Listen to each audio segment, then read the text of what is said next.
Hello my dear students, welcome back to my channel. आज की video में मैं आपको बताने वाली हूँ कि हॉल इफेक्ट का एक्सपेरिमेंट आपने किस तरीके से परफॉर्म करना है। तो परफॉर्म करने से पहले समझ लेते हैं कि हॉल इफेक्ट होता क्या है। जब आप किसी भी करंट कैरिंग कंडक्टर को, it could be a semi conductor also, आप उसको जब मैग्नेटिक फील्ड में रखते हो इस तरीके से कि करंट के फ्लो मैग्नेटिक फील्ड के परपेंडिकुलर हो, तो वहाँ पर हमेशा एक पोटेंशियल डिफरेंस या वोल्टेज डिफरेंस एस्टैब्लिश होता है। और उस वोल्टेज डिफरेंस को जब आप मेजर करते हो तो वो वोल्टेज डिफरेंस कहलाता है हॉल वोल्टेज। ठीक है जी। तो अब देखते हैं कि सबसे इंपॉर्टेंट यहाँ पर क्या है। दो चीज़ें हैं, करंट कैरिंग कंडक्टर और उसको जिसके अंदर रखना है वो वाली मैग्नेटिक फील्ड। तो करंट कैरिंग कंडक्टर कहाँ है आपके अपरेटस में, सबसे पहले उसको देखिए। ये आपके पास इस तरीके का एक ग्रीन कलर की आपको स्लैब दिखाई देगी, यही आपका बेसिकली कंडक्टर है, सेमी कंडक्टर मटेरियल है। ये कहाँ पर प्रेजेंट है, ये देखिए, जहाँ पर ये चार नॉब्स सेंटर में आके मीट कर रही हैं एक मटेरियल को, this is your semi conductor crystal. ठीक है जी। इसको आपने रखना है कहाँ, करंट कैरिंग कंडक्टर तो मिल गया, रखना कहाँ है, मैग्नेटिक फील्ड के बीच में। अब मैग्नेटिक फील्ड कहाँ से मिलेगी, यहाँ से आपको कोई मैग्नेटिक फील्ड नहीं मिल रही है, मैग्नेटिक फील्ड है बेसिकली यहाँ से मिलेगी। इसको बोलते हैं, इस एक्सपेरिमेंटल सेटअप के जो ये डिवाइस है आपका, इसको बोलते हैं इलेक्ट्रोमैग्नेट। इलेक्ट्रोमैग्नेट क्या होती है, इलेक्ट्रिसिटी पास करो तो मैग्नेटिक फील्ड प्रोड्यूस होगी, मैग्नेटिज्म शो करेगा मटेरियल आपका। ठीक है। तो ये जो आपका डिवाइस है ये यूज़ किया जाता है for producing the desired magnetic field, जिसके अंदर आपने अपना सेमी कंडक्टर मटेरियल रखना है। कहाँ है करंट कैरिंग मटेरियल, ये करंट कैरिंग मटेरियल। अब दो चीज़ें आपको क्लियर हो गई डिवाइस की, जो मेन इंपॉर्टेंट कंसेप्ट है हॉल इफेक्ट प्रोड्यूस करने के लिए। लेकिन अब ये दो चीज़ों से तो होगा नहीं, करंट सप्लाई भी चाहिए, मेजरिंग इंस्ट्रूमेंट भी चाहिए जहाँ पर वोल्टेज मेजर की जा सके, मैग्नेटिक फील्ड, इलेक्ट्रोमैग्नेट को इलेक्ट्रोमैग्नेट बनाने के लिए इलेक्ट्रिक सप्लाई भी चाहिए। तो ये सब के लिए आपके ये तीन बॉक्सेस यूज़ होते हैं। सबसे पहले देखिए, ये देखिए, इसका नाम क्या है, गॉस मीटर। ये मेजर करेगा कि जो आपका इलेक्ट्रोमैग्नेट है इसके अंदर कितनी मैग्नेटिक फील्ड प्रोड्यूस हो रही है। यहाँ कुछ टर्मिनल्स आपको दिखाई दे रहे हैं, ये टर्मिनल जाकर आप कनेक्ट करेंगे अपने गॉस मीटर के अंदर, जो कि इसके थ्रू कनेक्ट होगा। अब आप बोलेंगे गॉस मीटर ये है, कनेक्ट हम ये कर रहे हैं इलेक्ट्रोमैग्नेट के साथ, why, because magnetic field produce करने के लिए आपको पावर सप्लाई देनी पड़ेगी इलेक्ट्रोमैग्नेट को, इलेक्ट्रोमैग्नेट के अंदर करंट प्रोड्यूस करवाना पड़ेगा, इलेक्ट्रिसिटी दोगे तभी तो मैग्नेटिक फील्ड आएगी ना। तो यहाँ पर आप इन टर्मिनल्स पे कनेक्ट करोगे अपने इलेक्ट्रोमैग्नेट को, तो आपका इलेक्ट्रोमैग्नेट के अंदर मैग्नेटिक फील्ड जो प्रोड्यूस हो रही है उसको मेजर करने के लिए यहाँ हमें गॉस मीटर दिया गया है।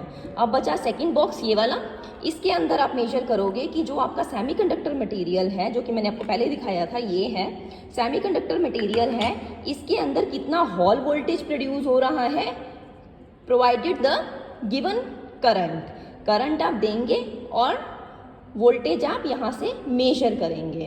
तो this is all about your experimental setup. अब सेमीकंडक्टर को मैं अपने हाथ में पकड़ के तो ऐसे रखने नहीं वाली, अदरवाइज मेरी रीडिंग्स नोट करूंगी कि इसको यहाँ रखूंगी। तो इसके लिए हमें यहाँ पर एक स्टैंड मिलता है हॉल प्रोब को रखने के लिए। अच्छा, बाय द वे, इस सेमीकंडक्टर मटेरियल का नाम होता है, यहाँ इसको बोलते हैं हॉल प्रोब। अब मैग्नेटिक फील्ड सेट करने के लिए भी सीधा मैग्नेटिक फील्ड आप ऐसे नहीं दे दोगे, यहाँ से करंट सप्लाई प्रोवाइड की, इलेक्ट्रोमैग्नेट्स में करंट फ्लो होने लगा और मैग्नेटिक फील्ड यहाँ से मेजर कर ली। नो, पहले इस गॉस मीटर को हमेशा कैलिब्रेट किया जाता है, और इस गॉस मीटर को कैलिब्रेट करने के लिए हमारे पास एक गॉस स्टिक है।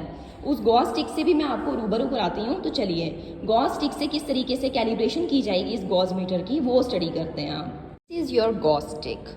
इस गॉस स्टिक की मदद से मैं अपने गॉस मीटर को कैलिब्रेट करूंगी। किस तरीके से करना, इसको यहाँ आपको एक टर्मिनल दिख रहा है प्रोब कनेक्ट करने के लिए। यहाँ पर हम प्रोब के, ये वायर है गॉस स्टिक की, इसको हम प्लग इन करेंगे यहाँ पर प्रोब को, और गॉस मीटर को कैलिब्रेट करेंगे। कैसे, स्टार्ट करते हैं। हमने अपने गॉस स्टिक को गॉस मीटर में कनेक्ट कर दिया है। अब हम अपने सर्किट को ऑन करके चेक करते हैं कि गॉस मीटर में इस टाइम मैग्नेटिक फील्ड की क्या रीडिंग्स आ रही हैं। गॉस स्टिक को कनेक्ट कर दिया है अपने गॉस मीटर के साथ। अब हम अपने इलेक्ट्रोमैग्नेट को भी कनेक्ट कर देते हैं अपनी constant power supply, current power supply के साथ। तो किस तरीके से करना है, हमारे पास लीड हमें मिली हुई है, तो लेट अस कनेक्टेड। कैसे करेंगे, positive terminal with the positive and negative with the negative. इस तरीके से हमने अपने इलेक्ट्रोमैग्नेट को अपने पावर सप्लाई के साथ कनेक्ट कर दिया है। अब हम सर्किट को ऑन करके चेक करते हैं कि गॉस मीटर में मैग्नेटिक फील्ड की कितनी वैल्यू आ रही है। जब हम प्रोब को अभी इंसर्ट नहीं कर रहे हैं। गॉस स्टिक मैंने इंसर्ट नहीं की है with in the electromagnet. Electromagnet के अंदर की मैग्नेटिक फील्ड में चेक नहीं कर रही हूँ, मैं एयर की मैग्नेटिक फील्ड चेक कर रही हूँ, जिसकी वैल्यू आपको दिख रहा है -0.187 किलो गॉस दिखाई दे रही है। लेकिन अभी तो हमारा गॉस स्टिक एयर में है, तो इसकी वैल्यू तो ज़ीरो होनी चाहिए। तो यही कैलिब्रेशन है आपके हॉल इफेक्ट एक्चुएटर्स की, कि आपने प्रोब की हेल्प से गॉस मीटर में ज़ीरो मैग्नेटिक फील्ड करनी है when the Gauss stick is in the air. Zero set करने के लिए आपने क्या करना है, यहाँ पर आपको देखिए गॉस मीटर के ऊपर सेट ज़ीरो की नॉब दिख रही है, आपने इसको घुमाना है और इसको नियरली ज़ीरो पर लेकर आना है। अब यहाँ पर मैंने nearly zero magnetic field set कर दी है, कैलिब्रेट कर दिया है मैंने अपने गॉस मीटर को। देखिए गॉस स्टिक एयर में है और मैग्नेटिक फील्ड कितनी शो हो रही है गॉस मीटर में, ऑलमोस्ट ज़ीरो। तो अब मुझे अपना हॉल एक्सपेरिमेंट परफॉर्म करने के लिए जितनी मैग्नेटिक फील्ड चाहिए उतनी मैं यहाँ प्रोब को इन इलेक्ट्रोमैग्नेट्स के बीच में रखकर यहाँ गॉस मीटर में मैग्नेटिक फील्ड प्रोवाइड करूँगी with the help of this power supply for electromagnet. यहाँ से मैं करंट की कुछ वैल्यू दूंगी ताकि मेरी मैग्नेटिक फील्ड उतनी हो जाए जितना मुझे प्रैक्टिकल परफॉर्म करने के लिए चाहिए। आप कुछ भी सेट कर सकते हैं, 1000, 2000, 1500, whatever you want to use you can use it. अब ये सेट कैसे करेंगे, यहाँ पर देखिए दो नॉब्स हैं आपके पास, 2000 वाली और 20,000 वाली। तो अब मैं अगर 2000 वाली पे रखती हूँ इसको, इसका मतलब है कि जो यहाँ गॉस मीटर में मैग्नेटिक फील्ड की रीडिंग आएगी उसकी रेंज मेरे पास 2000 गॉस तक की है। और अगर मैं 20,000 पे सेट करूँगी तो यहाँ पर जो डिस्प्ले होगी मैग्नेटिक फील्ड वो 20,000 गॉस तक आप मैग्नेटिक फील्ड को मेजर कर सकते हो। किसकी मैग्नेटिक फील्ड, जो इन इलेक्ट्रोमैग्नेट्स के बीच में प्रोड्यूस होगी। तो अब मैं यहाँ पर सेट करती हूँ अपने एक्सपेरिमेंट को परफॉर्म करने के लिए 1500 गॉस मैग्नेटिक फील्ड। कैसे सेट करेंगे, इस गॉस स्टिक को जो आपको यहाँ पर दिखाई दे रही है, ये गॉस स्टिक को मैं इस स्टैंड के अंदर रखूंगी। इस तरीके से स्टैंड के अंदर रखा जाएगा इसको, और इस स्टैंड को के थ्रू इस गॉस स्टिक को मैं इलेक्ट्रोमैग्नेट्स के बीच में रखूंगी ऐसे, और वहां से पावर सप्लाई सेट करके इसको मैग्नेटिक फील्ड को 1500 गॉस सेट करूंगी। इस तरीके से मैंने स्टैंड के अंदर अपनी हॉल स्टिक लगाकर इलेक्ट्रोमैग्नेट्स के बीच में प्लेस किया है। लेकिन इस टाइम पे मैग्नेटिक फील्ड की जो वैल्यू आ रही है वो है 0.01 या 0.02 गॉस, लेकिन मुझे कितनी चाहिए 1500, अप्रॉक्सीमेटली 1500 गॉस। तो उसके लिए मैं पावर सप्लाई फॉर इलेक्ट्रोमैग्नेट को ऑन करती हूँ, और यहाँ से देखिए, यहाँ से मैं करंट चेंज करूँगी और वहाँ पर मेरी मैग्नेटिक फील्ड बढ़ती जाएगी। और मुझे मैग्नेटिक फील्ड कितनी चाहिए 1500 के अप्रॉक्स। तो मैं बढ़ाती जा रही हूँ, करंट की वैल्यू को बढ़ाती जा रही हूँ, और यहाँ पर हमारे पास मैग्नेटिक फील्ड अप्रॉक्सीमेटली 1500 सेट हो रही है। देखिए ये अप्रॉक्सीमेटली 1500 मैग्नेटिक फील्ड सेट हो गई है। अब इस पर मुझे अपना हॉल इफेक्ट का एक्सपेरिमेंट परफॉर्म करना है। क्या परफॉर्म करना है, अब मुझे हॉल प्रोब की जगह हॉल प्रोब को वहाँ से निकाल देना है, इस स्टिक को यहाँ से निकालना है, और यहाँ पर अपना सेमीकंडक्टर मटेरियल इलेक्ट्रोमैग्नेट्स के बीच में ये वाला सेमीकंडक्टर मटेरियल यहाँ प्लेस करना है, और वहाँ से इस मीटर से मुझे करस्पॉन्डिंग द करंट जो मैं दे रही हूँ अपने सेमीकंडक्टर क्रिस्टल को, उसके करस्पॉन्डिंग वोल्टेज नोट करनी है। तो let us connect this semiconductor crystal into this meter, एंड उसको हम यहाँ से गॉस स्टिक को रिमूव कर लेते हैं। देख सकते हैं कि मैंने हॉल स्टिक को यहाँ से रिमूव करके अपना सेमीकंडक्टर क्रिस्टल यहाँ पर इलेक्ट्रोमैग्नेट्स के बीच में परपेंडिकुलरली प्लेस कर दिया है। और अब मैं इसकी नॉब्स को, जो इसके साथ ये नॉब्स मिली हैं, इसको इन वोल्ट मीटर और एमीटर के साथ कनेक्ट कर देती हूँ। तो लेट्स कनेक्ट इट। तो देख सकते हैं आप कि किस तरीके से मैंने अपने सेमीकंडक्टर क्रिस्टल को रिस्पेक्टिव नॉब्स पर कनेक्ट कर दिया है। अब मैं ऑपरेटर्स को ऑन करने से पहले, इस कांस्टेंट करंट पावर सप्लाई को ऑन करने से पहले आपको ऑब्जर्वेशन टेबल बता देती हूँ। क्या बनाना है आपने यहाँ पर करंट को मेजर करना है। एक 4 कॉलम्स हैं यहाँ पर, serial number, current, hall voltage and hall coefficient. Current को मेजर किया जा रहा है इन मिली एम्पियर। सर्किट में देख सकते हैं आप करंट मेजर हो रहा है मिली एम्पियर्स में। हॉल वोल्टेज आपका मिली वोल्ट्स में मेजर हो रहा है, और उसके करस्पॉन्डिंग जो हॉल कोफिशिएंट निकल कर आएगा, हॉल कोफिशिएंट की वैल्यू होती है hall voltage into Z over I into H. What is Z? VH is the Hall voltage, Z is the thickness of the semiconductor slab. ये जो आपने सेमीकंडक्टर स्लैब प्लेस की इलेक्ट्रोमैग्नेट्स के बीच में, इसकी थिकनेस आपको गिवन मिलती है विच इज 8 mm। 8 mm इसकी थिकनेस है जी।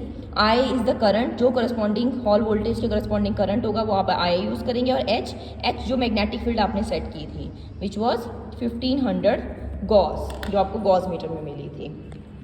तो चलिए अब इस एक्सपेरिमेंट को परफॉर्म करते हैं। ऑपरेटर्स ऑन करते हैं। अभी आप देख सकते हैं जैसे ही ज़ीरो करंट है तो ज़ीरो हॉल वोल्टेज प्रोड्यूस हो रहा है। जैसे ही मैं अब करंट को 0.1 पे सेट करती हूँ देखिए जैसे ही मैंने current 0.1 milli ampere per set किया है तो करंट मेरे पास करस्पॉन्डिंग हॉल वोल्टेज आया है 2.2 मिली वोल्ट। तो 0.12 is the current and 2.2 is the Hall voltage. अब इसके करस्पॉन्डिंग मैं अपना हॉल कोफिशिएंट यहाँ पर मेजर कर सकती हूँ। हॉल कोफिशिएंट कितना हो जाएगा, hall voltage into thickness over current into magnetic field. तो इसको आप इवेल्युएट कर सकते हैं। जैसे ही आपका इस तरीके से आप और भी रीडिंग्स परफॉर्म करेंगे, नेक्स्ट रीडिंग आप 0.2 के लिए कर सकते हैं। 0.2 अप्रॉक्स वैल्यू यहाँ से 0.2 सेट कीजिए।